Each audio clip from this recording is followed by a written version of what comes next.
Greetings, my name is Timothy Halloran, and in these videos we discuss the multi-dimensional weather of what the heck is going on during these times.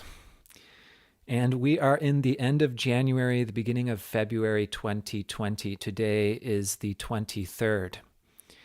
And I need to begin this video with a little disclaimer. This week is my exact Saturn return, probably the most renowned and infamous of astrological cycles.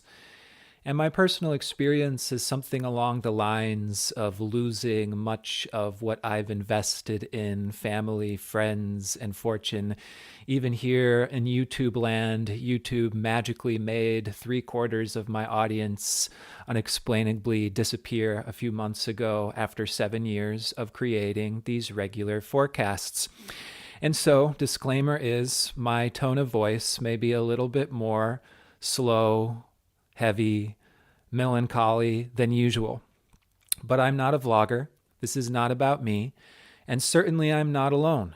This has been an incredibly challenging month for many souls, and I highly recommend for those of you who have not seen my prior 2 videos on the lunar eclipse in Cancer and the solar eclipse in Capricorn, I highly encourage you to go back and watch those videos. A lot of time and energy went into the formation of those videos, which went really in depth with many of the themes which are not only going on in January of 2020, but really taking us through May of this year and indeed opening up this highly revolutionary period to come.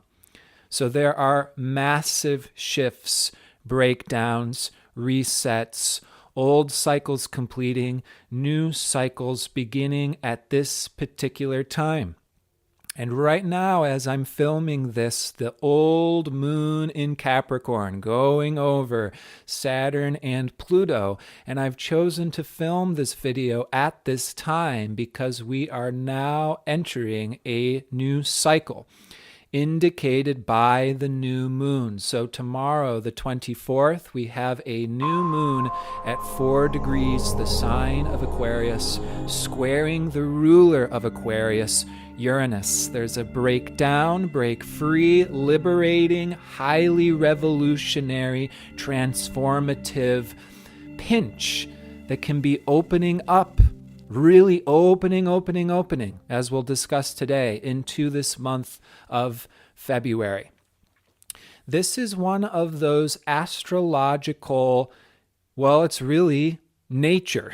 This is one of those patterns inherent with nature that we see essentially going on always and everywhere. Astrology is simply the study of cycles. Just the same as math or science, we look out into observational reality and we see patterns. We see cycles. So astrology is simply the study, the observation of life itself. Life are these series of patterns, and within this pattern of the circle, the cycle, whenever we have a cycle that is completing and a new cycle about to begin, as is the case with this new moon beginning tomorrow, there is a culmination, there is a building up of the old cycle. Old tensions increase, the old themes, the old dynamics increase for us to somewhat clearly see what that old cycle was. So to be able, via that seeing, via that observation, to create change, to initiate new cycles. Okay, so I'm bringing up this dynamic of culmination and completion, which happens at the very end of any cycle. Things get intense, things get really built up, and then there is a breakdown. There is a releasing.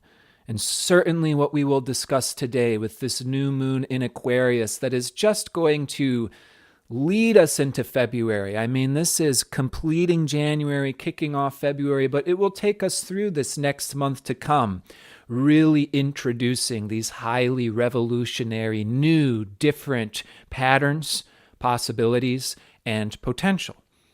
But today, on the gloomy old Capricorn moon, and boy, it is a gloomy day, the 23rd, we can be experiencing this tension in between the old and the new. And again, there has been this underlying theme of breaking down the old paradigms and the old paradigms resurfacing simultaneously.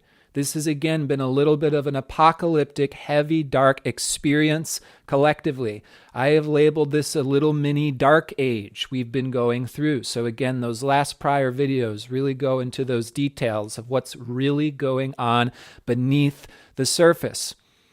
And we're seeing the ending of old traditions, paradigms, what used to be accepted, what's still popular, what's still in the mainstream and the status quo. There's this culmination. And seeing the haunted house scariness of, wow, this is really messed up. This really doesn't work. This is abusive. This is oppressive. And this is primitive.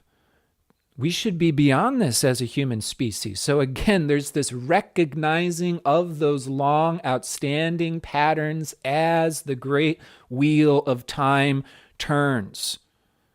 Patterns that could have been running on a deep unconscious level for paradigms, for lifetimes, for eons. Okay, and again, that's the bottom of the barrel. We've been talking about this for months and months. And what happens is these patterns do grow old. That wheel of time does have an end point when a cycle completes, and a new cycle necessarily must begin. There's this resetting that's natural, and this can be an experience of a death and a rebirth, a separation and a coming back full circle. And souls do grow weary. Decay is natural. We die and our raw ingredients become separated, dispersed, return to that primitive, primordial soup of the earth, of nature, before there is this redirection, this reformation, and we're born again. And so we may be at this stage where we're sitting in decay, we're sitting in what's rotten, and we get very fed up, we get very sick of the old identity, routines, relationships, patterns, and we recognize the imprisoning quality in the redundancy that we live. This is life, this is nature.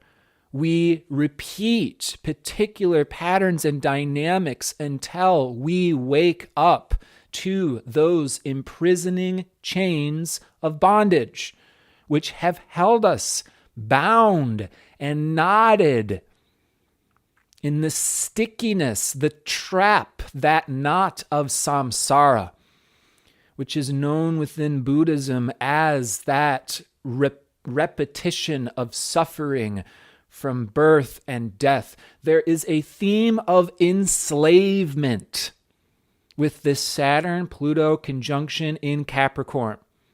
And we can say that each and every one of our souls have experienced this enslaving quality in some way, shape, or form, because it is actually a part of the setup of nature, human consciousness, creation itself, through these cycles of repression and expansion, claustrophobia and breaking free, release and contraction. This ebb and flow is the natural rhythms of life itself.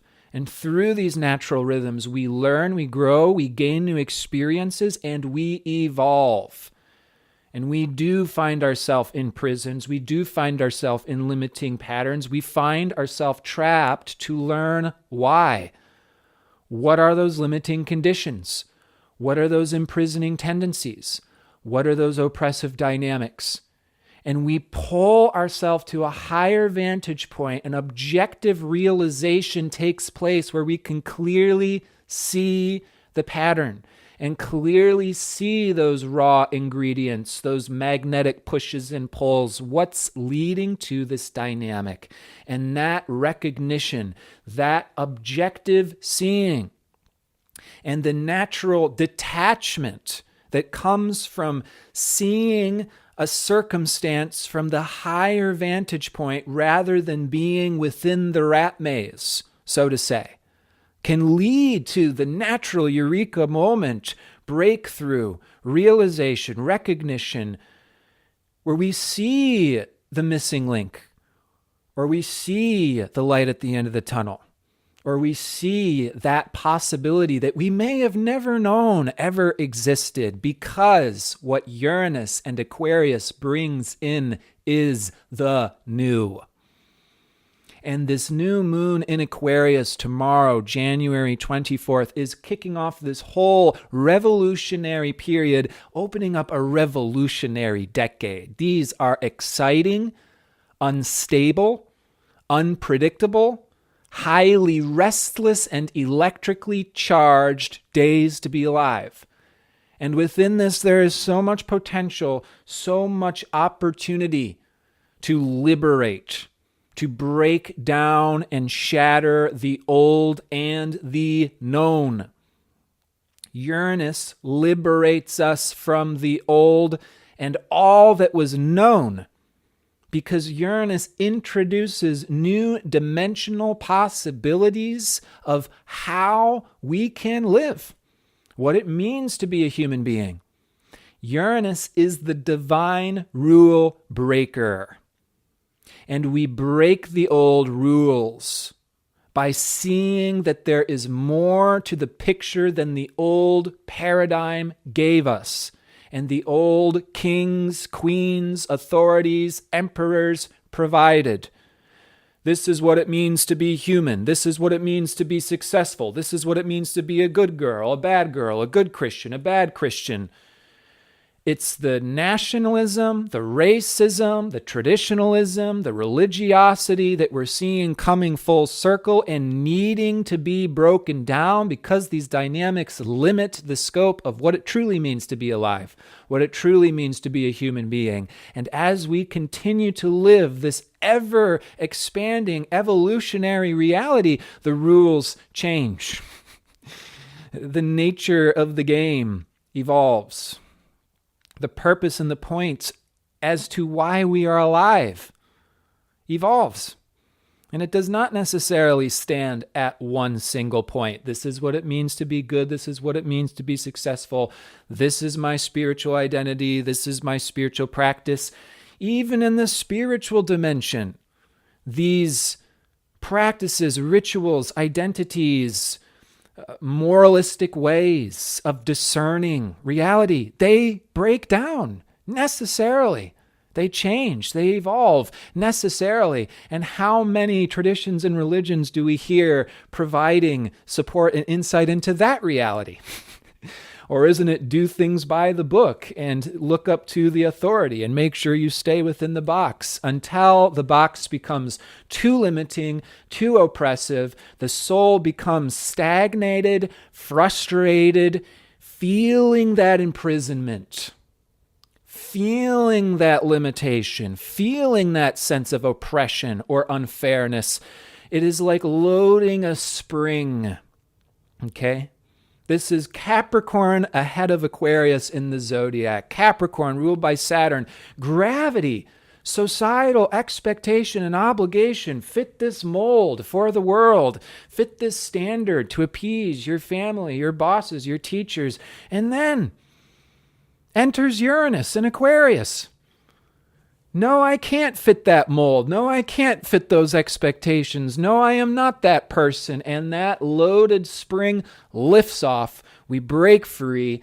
Willy Wonka's great glass elevator, up and out, shattering the glass roof. And that elevator has new dimensional possibilities. It does not just go up and down. It goes lengthwise, diagonal-wise, sidewise.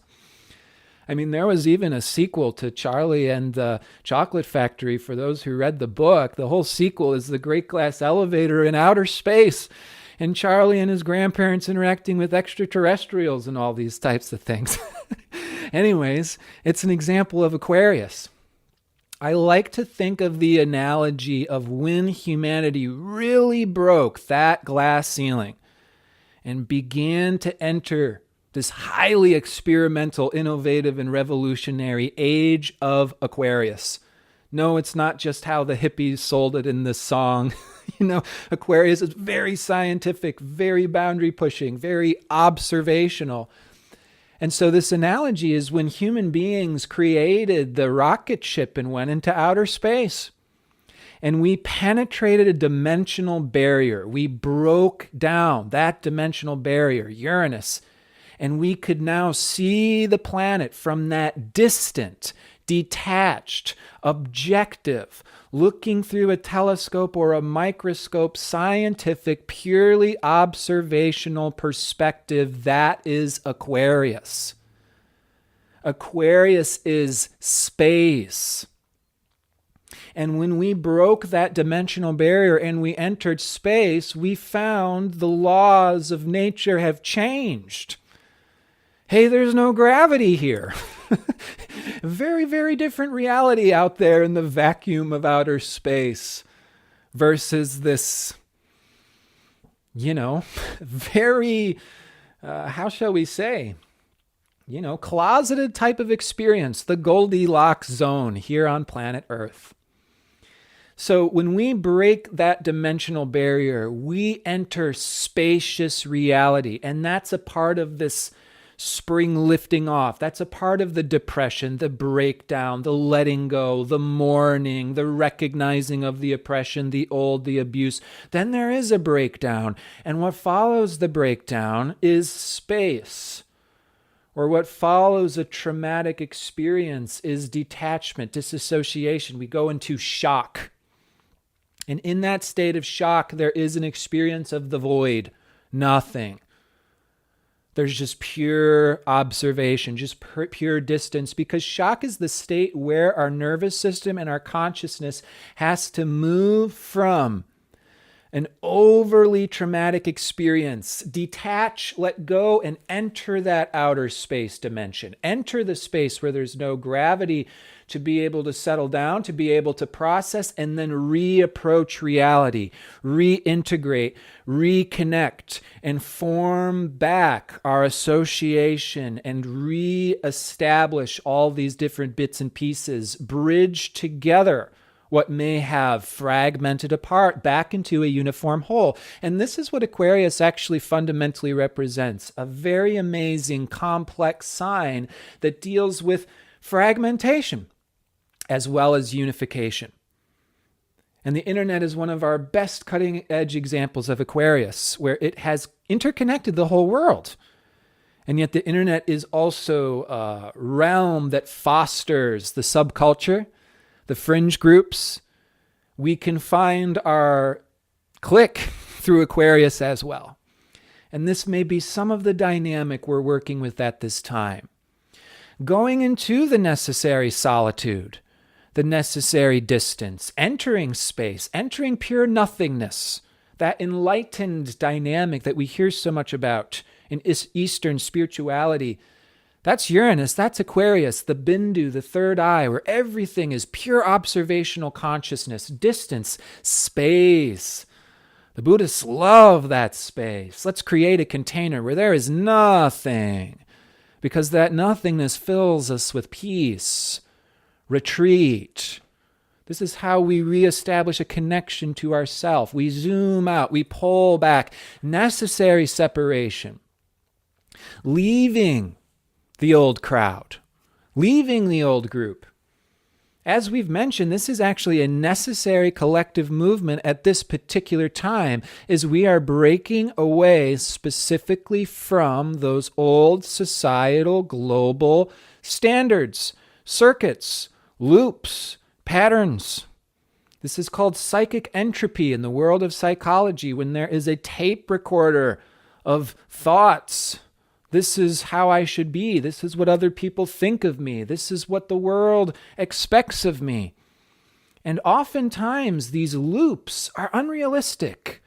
They are leading us away from ourselves in reality. They are, again, coming from this old, outdated, very primitive, limiting, and, dare I say, oppressive. We've been talking about societal enslavement, the dynamic of enslavement, where our souls get bound in endless cycles of repetition. And again, we see this in the world at this time through nationalism, racism, misogyny. It's like we're almost going backwards, but that's a loaded spring that's going to lead to a highly revolutionary reaction. New moon in Aquarius squaring Uranus, very restless, very reactive, and initiating a highly revolutionary, experimental, and innovative direction. Again, Willy Wonka's Great Glass Elevator has new dimensional possibilities. And the way to discover those possibilities is to run the experiments. We're all mad scientists right now. We don't know what the future is. We don't know what we're going to be doing 10 years from now. Absolutely not. We're discovering what works and what doesn't through running the experiment. Mixing and matching different chemicals. Is it going to blow up or is it going to change colors? And then we take down the results. And we want to make mistakes. That's how we get those results that are clear, that are concise, and can lead us in a healthy direction. Old groups, old relationships, old patterns, old partners split up to get to that healthy detachment, that distance, that objectivity and space. And then re-interconnecting, re-engagement, bridging, communicating, putting all the broken bits and pieces back together, just like all the king's horsemen and all the king's men. And we are the great cosmic egg, Humpty Dumpty. And this is how we form the new world. This is how we form the new connection, the new group, the new network. Aquarius is networking. And by the way, we're not throwing the baby out with the bathwater. This came up in my last 2 videos while we're talking about these important underlying themes. And, what do you just want to complain about the old and break into the new? No, we don't throw the baby out with the bathwater. We see what are the raw ingredients we're working with. And we do end the old pattern by splitting it apart, dissecting it. This is Aquarius. Aquarius is when we dissect. I mean, we do our breaking apart. We have that extraterrestrial type of dynamic here. Let's really see what's going on. Like, how does this work? And we don't throw the baby out with the bathwater. It's like a recipe. We're looking at these raw ingredients. Okay, we separated these raw ingredients. First, we had to do an extraction to see what we're working with. All right, we've got a spiritual body here. We've got a soul. We've got an animal sexual body here. We've got desires. We've got carnal cravings. Well, we can't throw the baby out with the bathwater, so how do we network them? How do we bring them together into a healthy whole? We have our own needs for solitude. We have our own needs for relationship. We have our private self experience. We have our public self experience. How can we bring all of these fragmented parts together harmoniously in an interconnected network where the different bits and pieces support one another? That's the experiment that we're running, and I encourage us all to be experimental, not to settle on the old, because that's just going to load the spring. And we want to have some control over how that spring lifts off. We want to create the experiments for ourselves, so that way everything doesn't just backfire, blow up, and the experiment ends up creating itself unconsciously. Okay. Experiments means we don't know the results, but we want to create the space to be experimental so we are safe to discover those results. And we can provide that support, that safety in ourselves and our relationships. The way we've done this in the past isn't working. Let's try it some way new. But we support each other in our individualization. We support each other in our separation, which automatically, effortlessly brings us back together the next time around in an ever improved, deeper, more intimate type of way. There is an honoring of separation and connection. Very, very important, as well as an integral theme that can be coming up these days. As this next Monday, January 27th, Venus, exalted in the sign of Pisces, reaches her higher octave Neptune at 16 degrees, the final sign of the zodiac. Venus and Neptune in Pisces joined together is this tuning into the deepest aspect of our spiritual nature, tuning into our ideals, our dreams, our be-all, end-all goals. What's the purpose of our life? What's our reason for living? And there is a theme of surrendering here. Bottom line theme. All this splitting apart, coming together, experimenting. How does it flow? How does it come together? We can't just hold it all together. We cannot force a square peg through a round hole. We have to open our hearts to the inconceivable divine dance of Pisces. And as a little bit different than some of the New Age definitions we hear of Pisces, it's not all just love and light in Pisces. The final sign of the zodiac is inconceivable, mysterious, cannot be understood, cannot be labeled, because it has within it everything. The union and the separation is inherent within Pisces. The divine dance of life and love is a dance of union and separation. We will lose all that all that we love in this temporary, material, human creation. And it's not a trap. It's not a setup for us to just get attached and punished by the cycles of samsara. It's for us to learn and grow through experience. When we lose that which we love, it shows how much we love the other. When we separate from our lover, that's when we experience how much we love them and how much we appreciate who they are as a separate individual. How beautiful it is that I can see you, that I can experience you as a separate individual, because without separation, there is no love. There is no experience, because love and experience requires the divine dance of union and separation. How we're coming together, how we're drifting apart, we can honor, we can respect, but inherent within this dynamic, there is a yielding. There is a surrender, an opening of our hearts to the music of life and our souls. Opening our hearts to the new experience and connection through exploration. Opening through discovery. Allowing this deep inner reset to introduce our own higher values, to commune with our higher self and reflect, be in tune with our own higher ideals. And let those flutterings, those whispers from our higher self, from God, our heart, our soul, effortlessly, mysteriously lead us home like a river returning to the ocean, yielding, flexible, open, trusting that there is the new to be had, trusting that life leads us eternally into fresh, new experience.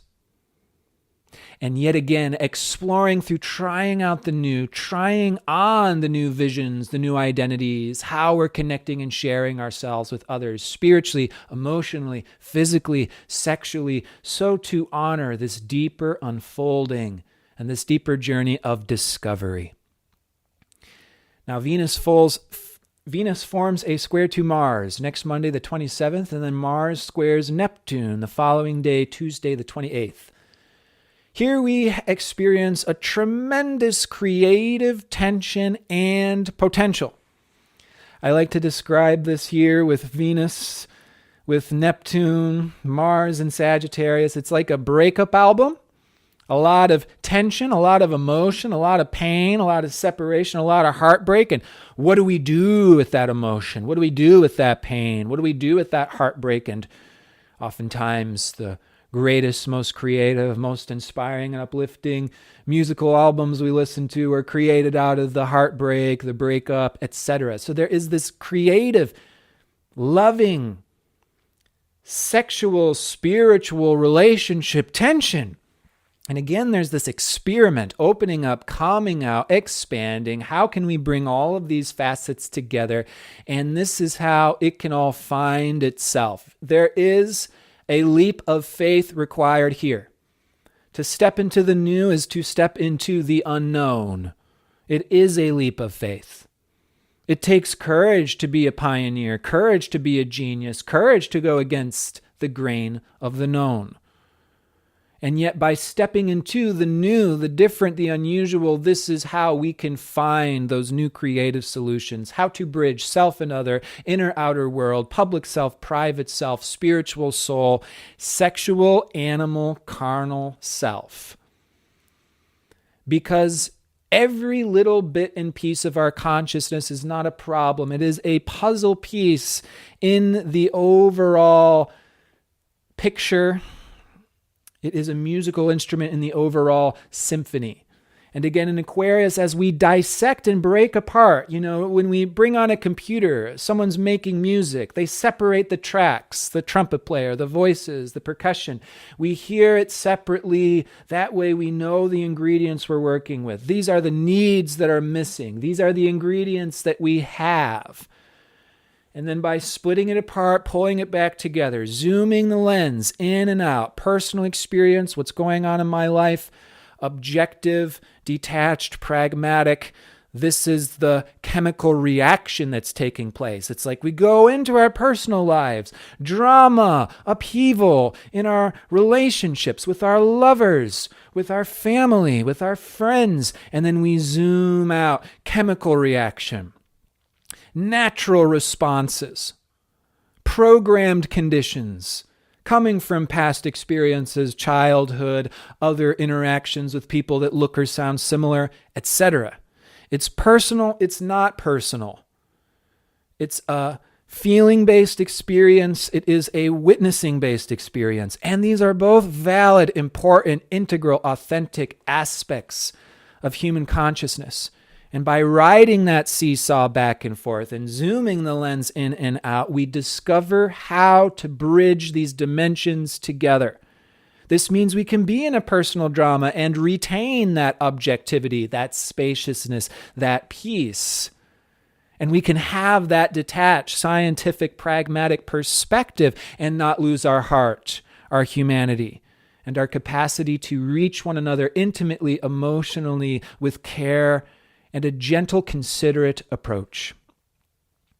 Now, we know that in astrology, this is very much where these dimensions also become stream-woven together. Aquarius oftentimes is correlated to astrology, where we see objectively what's going on in the stars. We experience subjectively what we're personally living in our lives, and it all comes together in an incredibly concise, clear, potent, and overall useful medicinal way. Astrology is here to help us, and it is my honor to be a message delivery mailman for this medicine and have the opportunity to connect and share with like minds.